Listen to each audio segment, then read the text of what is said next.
Hi hello నమస్తే అండి. Welcome to our channel. అందరూ ఎలా ఉన్నారు? బాగున్నారా? నేనైతే చాలా బాగున్నానండి. ఈరోజు మన ఛానల్లో నేను చేయబోయే వంట చికెన్ కర్రీ. చాలామంది అంటూ ఉంటారు కదా, ఫంక్షన్లో కర్రీకి వచ్చిన టేస్ట్ మనకు రాదు అని.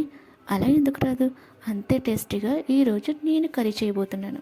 ముందుగానే చికెన్ని ఇలా క్లీన్ చేసుకుని దీంట్లోని మీరు 2 స్పూన్ల కారం, సరిపడా సాల్ట్, చిటికెడు పసుపు, అల్లం వెల్లుల్లి పేస్ట్, 1 స్పూన్ గరం మసాలా వేసి బాగా కలిపి 15 నిమిషాల పాటు పక్కన పెట్టుకోవాలి.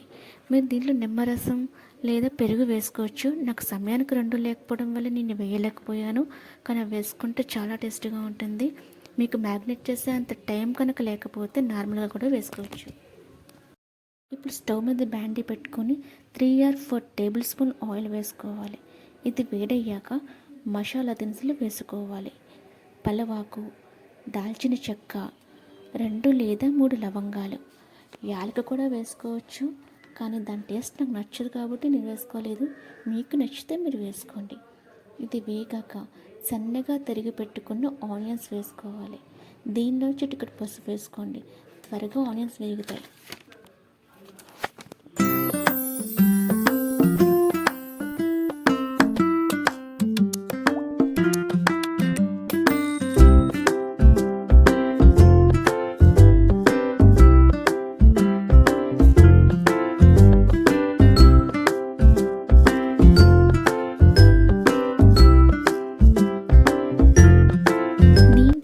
అర స్పూన్ అల్లం పేస్ట్ కూడా వేసుకోండి. మన చికెన్ మ్యాగ్నేట్ చేసినప్పుడు అల్లం పేస్ట్ వేసుకున్నాం, అలాగే దీంట్లో కూడా కొంచెం అల్లం పేస్ట్ వేసుకుంటే గ్రేవీ టేస్టీగా ఉంటుంది. ఇప్పుడు పచ్చివాసన పోయే వరకు కలుపుకోండి.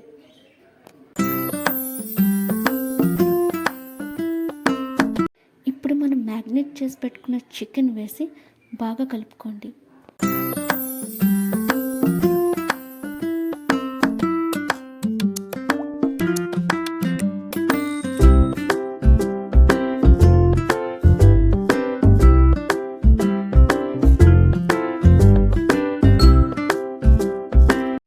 అసలు ఈ ములక్కాడ ముక్కలు వేద్దామని అనుకోలేదు, కానీ మా అమ్మ తీసుకొచ్చి నా చేతికిచ్చి 4 ముక్కలు దీంట్లో టేస్ట్ చాలా బాగుంటుందో అన్నది, అందుకే వేశాను నేను.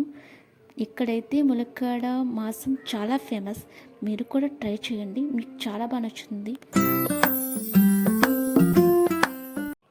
ఇప్పుడు కర్రీకి సరిపడగా వాటర్ వేసుకుని బాగా కలిపి మూత పెట్టి ఒక 20 మినిట్స్ ఉడకనివ్వండి. మీకు ఇంకో విషయం కూడా చెప్పాలి. నేను ఫస్ట్ టైం వాయిస్ ఓవర్ ఇచ్చి వీడియో చేస్తున్నానండి. నేను ఏదైనా నా వాయిస్కి నేను చేసే వీడియోకి ఈక్వల్ లేకపోతే కనుక నాకు కామెంట్ చేయండి. అలాగే నా ఛానల్ని సబ్స్క్రైబ్ చేయండి, నన్ను ఎంకరేజ్ చేయండి. నేను చేసిన ఈ చికెన్ కర్రీని ట్రై చేయండి. 100% మీకైతే నచ్చుతుందని అనుకుంటున్నాను. ట్రై చేసి ఎలా ఉందో ఏంటో కామెంట్ బాక్స్లో కామెంట్ చేయండి.